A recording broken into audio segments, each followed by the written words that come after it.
Hello friends, neighbors, John, your neighbor here. Welcome to the Nook.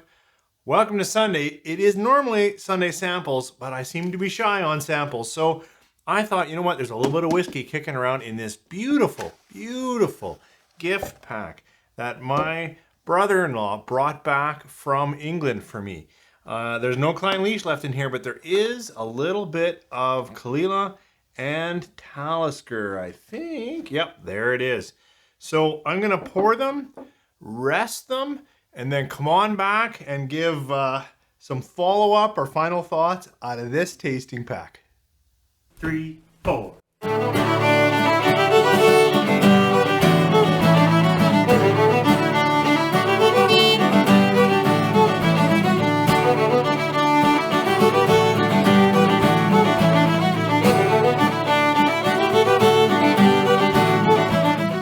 Thanks for coming back. You know, it's really important to let Scotch open up a bit in the glass, especially when we're talking some smokier or peated Scotches.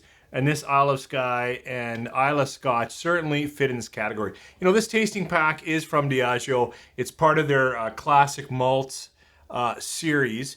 And you know, it's pretty cool. And I was super thankful my brother-in-law brought it back. And even the box is kind of neat. It's got, maybe we'll do a cutaway so you guys can see there's sort of a tasting map here. And I should see where they put these on here. Oh, it actually looks like Caol Ila and Talisker very, very close here. They're both towards smoky and on just the other side of light, with Talisker being a bit closer on the rich scale. Anyways, there's a lot of marketing here, and that's okay. Let's just talk final thoughts on this tasting pack. I'm going to start with Caol Ila 12 year. It's released at 43%. I imagine colored and chill filtered, which is disappointing, but at least it's off the basement of 40%. Let's give it a nose and taste. Well, this bottle's been open a while, but it's fairly mild. It's got some nice vanilla, a little bit of some nice malty sweetness. Caol Ila for me usually comes up with some decent smoke too. Here it's there, but it's not rolling over in creosote or acetone or anything like that. It's just like a nice smoked quality.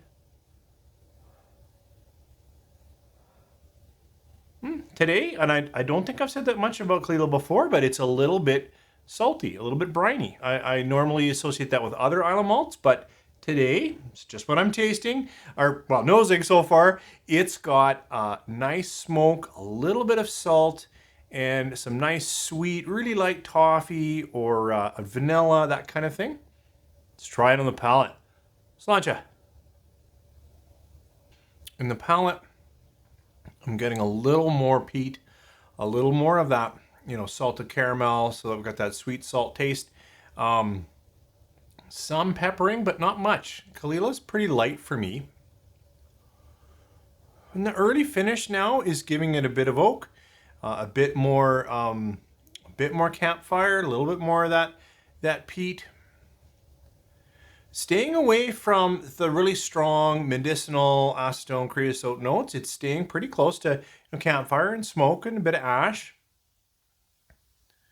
With a pretty sweet malt. Quick, another sip. Yeah, even when I try to chase after a fruit, it's just sort of a light fruitness. It's not really speaking any one particular fruit over another. So today, Caol Ila is not my overall favorite of the Islay Scotches by any stretch. Today, it's actually approaching, or I was going to say it's approaching me really well. What a strange way to describe tasting Scotch. I just mean, I'm finding it rather enjoyable. It's a little lacking in body. So it's got nice smoke, and the finish is okay in terms of campfire. And there is a sweetness, sort of a core malt sweetness and a little bit of toffee, but it's in that mid palate, or, you know, while I'm trying to enjoy it, that I'm kind of, I feel like I'm missing some body, either some deeper fruit or some clearer, like creamy maltiness that would really help me love it. But it's nice. And I think if it's a decent price, because it can be overpriced, I would recommend it if you're looking for a journey across Islay and you're looking for some peated. If you like a little more smoke and a little less you know, char, and certainly if you're going for acetone, I know I mentioned some saltiness, but I don't think that's normally a note that I get on Caol Ila. So a decent dram.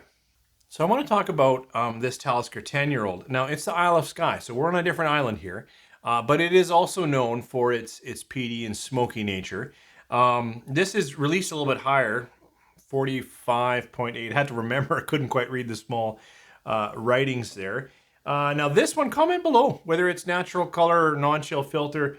Again, coming from a big group, I suspect it's still both filtered and colored, but let me know if you've got a better insight than me. So Talisker's 10, let's go nose and then taste.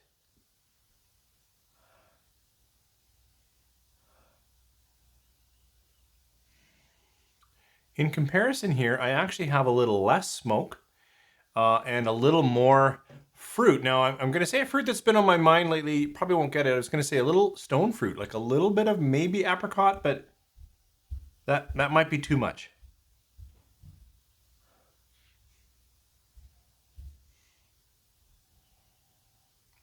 But I would say today, in direct comparison, it is higher fruits, sweeter fruits. So like a little bit of light peach or pear, a little bit of light apricot, like something that's a little bit of a sweeter, fruitier nature. Let's try it on the palate. Sancha. This has more body. Now, it also has more alcohol, but it also, like it's giving me a little more spice, a little more pepper. Like a little bit of heat. Yes, that's alcohol, but I mean, even in the flavor profile, my mouth feels like it's come alive with a little more substance, a little more graham crackers. So there's a little more malt, but definitely spicier. If you're looking for a more relaxed malt with more smoke, this Caol Ila 12 would have it. If you're looking for a little bit more kick or punch, I said this Talisker 10 actually has got like definitely a little more peppering, but also a little more graham cracker malt, nut nature going on in it that gives me something to hold on to. The finish, as I kind of think about it, is sweeter again, a little more coating. Well, my mouth is remembering what's there because it feels a little more coated. And then the finish is almost less lingering than the Caol Ila in this case. Interesting. I know when I opened this pack with you guys years ago, it's been on my shelf in the back for quite a while, I prefer the Caol Ila 12. And at the time, I found a little more astringency and bitterness in this Talisker. Perhaps because it has been open in a small bottle for forever, some of that bitterness has dissipated. And in this head-to-head, more relaxed, probably easier to approach. This has more spice, more kick, more bite, but it's got a little more character for me. So today, I'm changing my mind. Today, I like this Talisker 10. With all the caveats that I just gave you, this particular Talisker 10 has been open for a long time. You know, it was really fun to come back to this tasting pack, to reach out through the internet and say, thank you, Dave. You're the best brother-in-law ever. And just to sort of walk through final thoughts on a couple of these bottles. Both are good. And the Classic Malt series absolutely is marketing. And yet, it's a nice idea to kind of taste your way through different regions in Scotland and to see if there are distinct differences, at least as defined by a very large producer. Thank you for joining me here on this Sunday. And thank you already to Travis for saying you've got some samples for me, because I need to rebuild the sample stockpile so I can bring these to you each week. Have a great day and just a great week.